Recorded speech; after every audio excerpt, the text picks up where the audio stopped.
Be me Connor, a copywriter. Not a rock star, not a genius, just a guy who's good with words. For about 5 years, I worked at what I can honestly say was the best advertising agency in the city. Not the biggest, not the most famous, but the best. Our office wasn't some flashy glass and steel monstrosity. It was a converted warehouse with exposed brick, worn-out leather couches, and a whiteboard wall that was permanently covered in a chaotic mess of slogans, sketches, and bad jokes.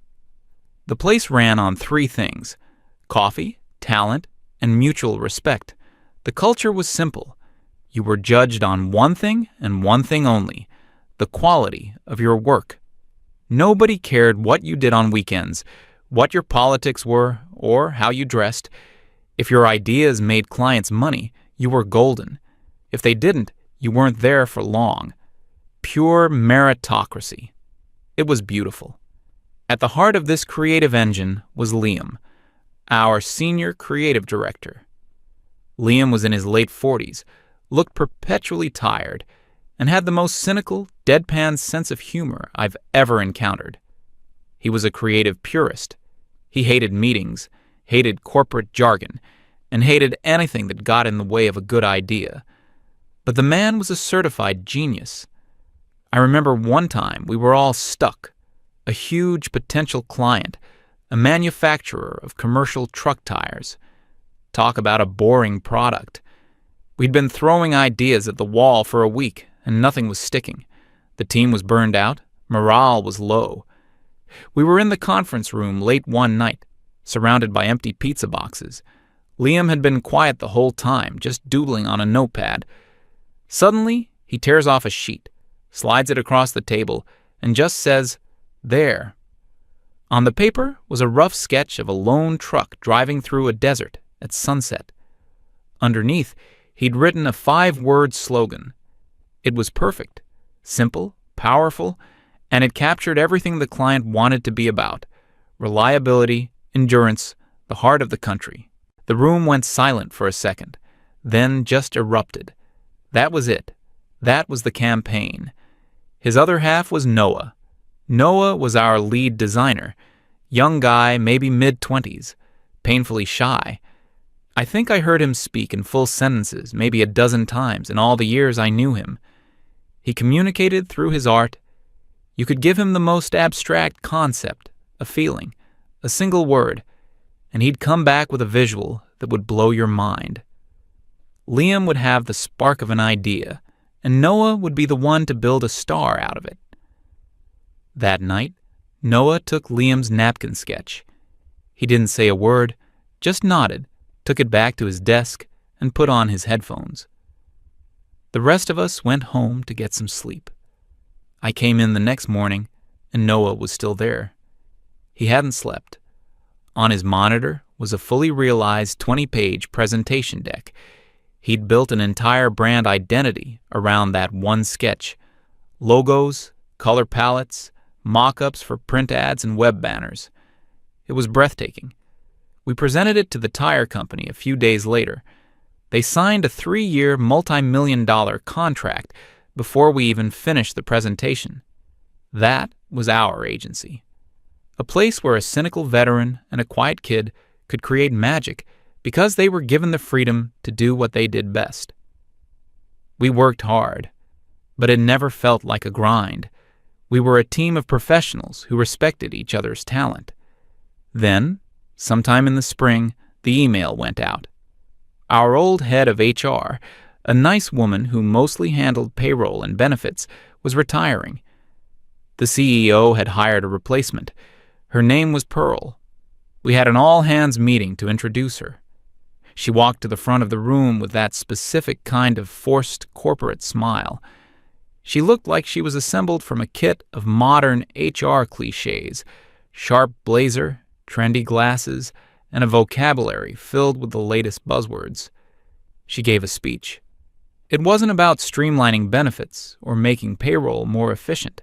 It was about realigning our corporate culture. She talked about fostering psychological safety, interrogating our internal biases, and building a new, more equitable paradigm.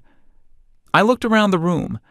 Most people had the same confused, slightly bored look on their faces.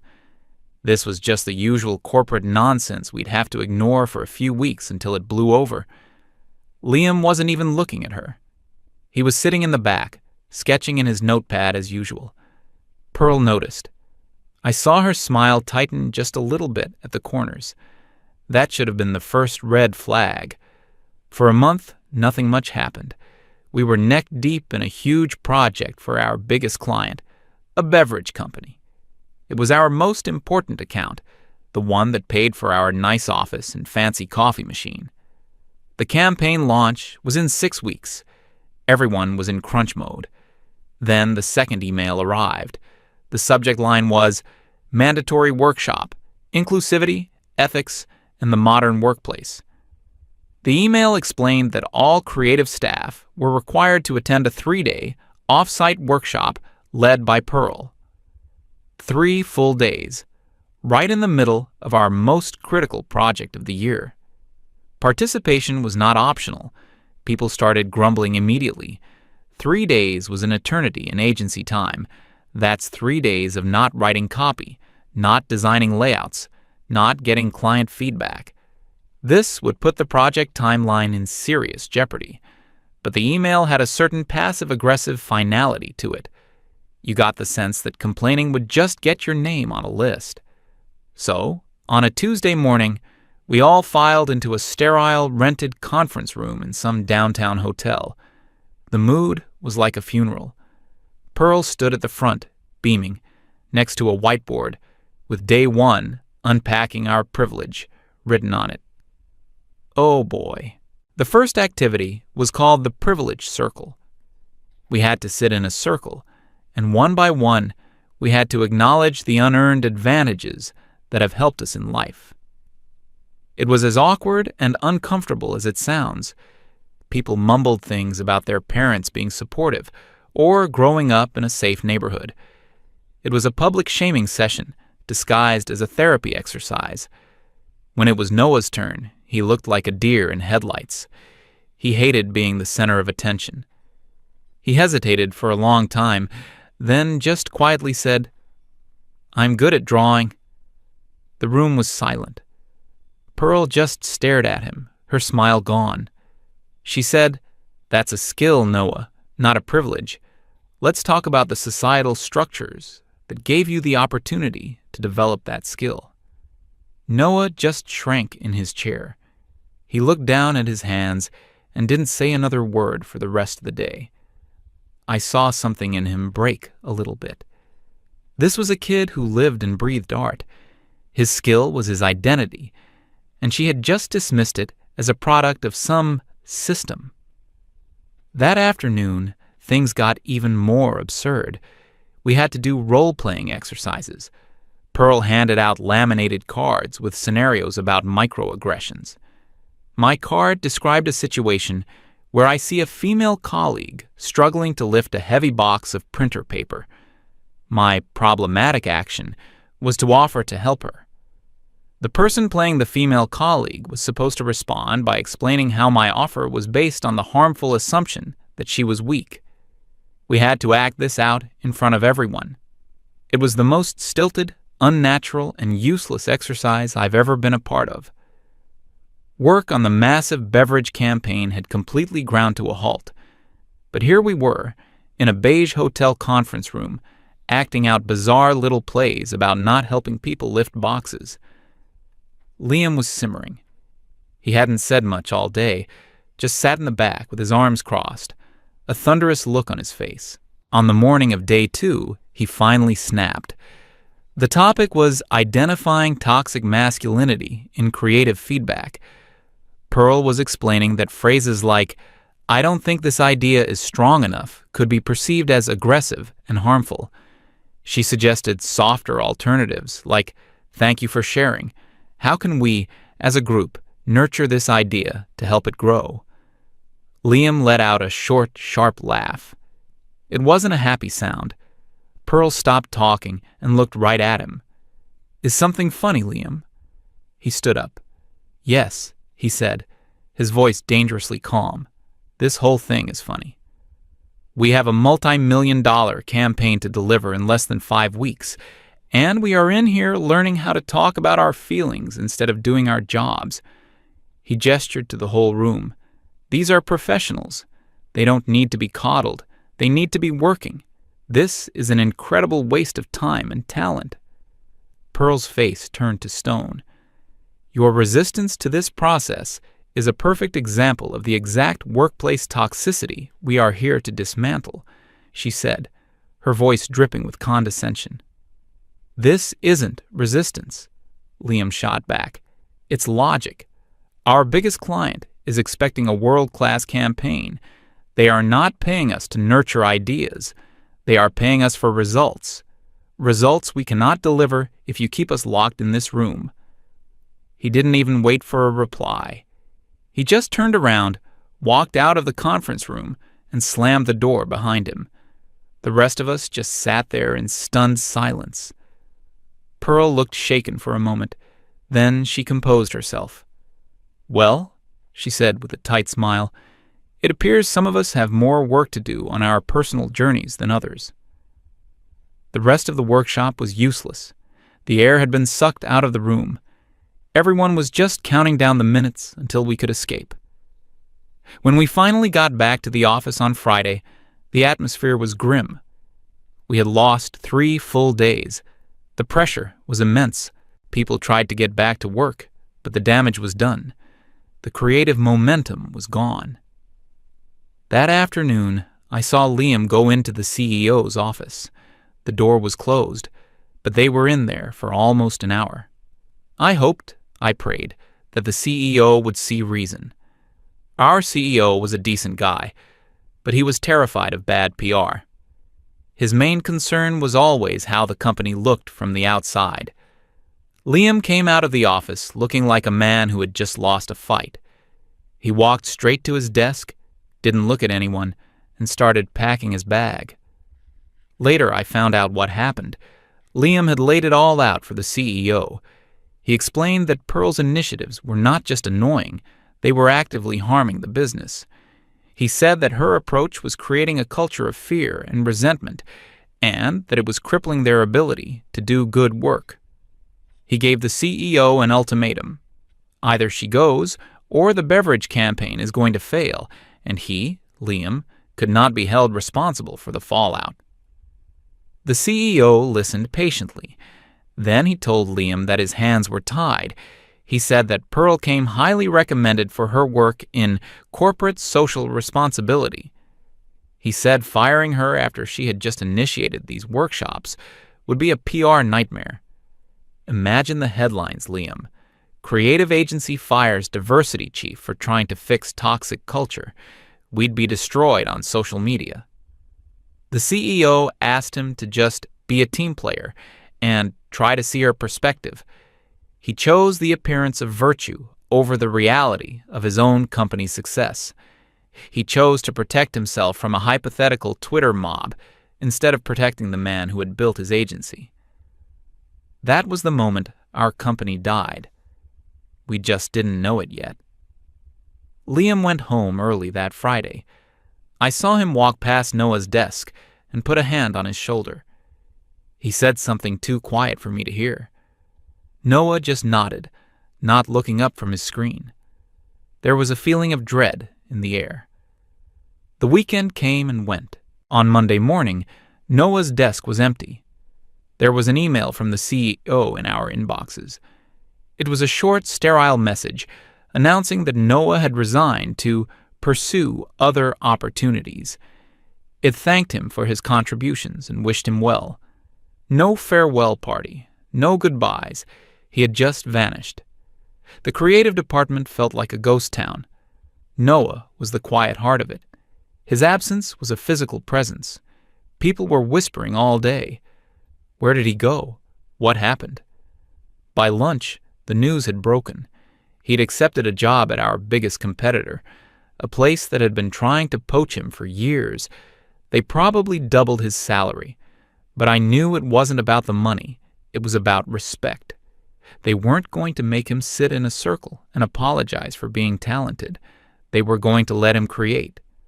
Liam didn't even seem surprised. He walked into the office around 10 a.m. holding a cardboard box.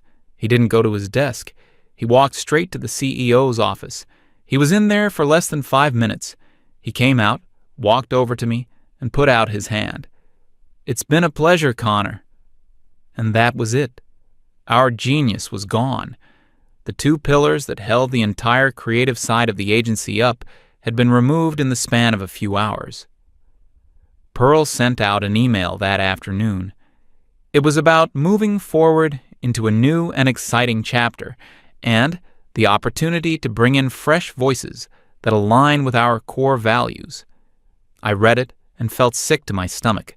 She wasn't just clueless. She was celebrating. She had won. She had driven out the toxic elements and could now build her utopia. She had no idea that she was now the queen of a pile of ashes. The exodus started the next day. It wasn't a dramatic shouting match kind of thing. It was quiet, professional, deadly. Two of our best copywriters, one of whom was my deskmate and a good friend, put in their 2 weeks' notice. They had both received calls from Liam. He was starting his own small, specialized agency and wanted his best people with him. Of course, they said yes. They were loyal to him, not to a company that had just let him walk out the door. A week later, the senior art director and 3 other key designers followed. The entire core of the creative team, the people who had won the awards and landed the big clients, was gone in less than a month. Each departure was announced with the same cold corporate email from the CEO. We wish them well in their future endeavors. The office started to feel hollowed out. There were so many empty desks. The constant buzz of creative energy was replaced by an awkward, library-like silence. Those of us who remained were walking on eggshells. We were the ones with mortgages, with kids, the ones who couldn't afford to just quit without something else lined up. We kept our heads down and tried to salvage the beverage campaign. It was a disaster. The heart and soul of the project had been ripped out. We had the skeleton of a great campaign, but no one left had the talent to put the meat on the bones. Pearl, meanwhile, was in her element. She was now in charge of rebuilding the creative department from scratch. The hiring process was a spectacle. I sat in on a few interviews as the senior creative left in the department. Pearl didn't ask candidates about their portfolio, their past campaigns, or their creative process. Her questions were all about their values. Describe a time you challenged a problematic narrative in a team setting. How do you see your work contributing to social justice? What are your pronouns? We ended up hiring a handful of recent graduates. They had impeccable academic credentials in fields I'd never heard of, and their social media feeds were pristine examples of modern activism. What they didn't have was a shred of actual demonstrable talent. Their portfolios were filled with passion projects and conceptual art pieces, nothing that showed they could sell a can of soda. The new team was different. They spent more time debating the socio-political implications of a font choice than actually designing anything. Every meeting became a minefield of jargon and ideology. You couldn't give direct feedback without being accused of stifling their voice. The work they produced was terrible. It was safe, generic, and completely devoid of personality. Every idea felt like it had been run through a committee of corporate lawyers and campus activists. It was the kind of advertising that people actively ignore. We cobbled together a final presentation for the beverage client. It was a bloodbath. The client was expecting the usual Liam and Noah magic. Instead, we presented them with a series of bland, soulless concepts that looked like stock photos with slogans written by a bot. I've never seen a client get so angry in a meeting before. The account director looked at us with a mixture of confusion and betrayal. He asked point blank, "Where's Liam? Where's Noah? What is this?" Our CEO tried to spin it, talking about our new creative direction and fresh perspectives. The client wasn't buying it. they cut the meeting short. 2 days later, we got the official notification. They were terminating our contract, effective immediately. This wasn't just losing a client. This was losing the client, the one that accounted for nearly 40% of our annual revenue. The news hit the office like a shockwave. Now everyone was scared. The quiet grumbling turned into open panic. The financial reality of what had happened was starting to sink in. We were in a death spiral. Without our star talent, we couldn't keep our best clients.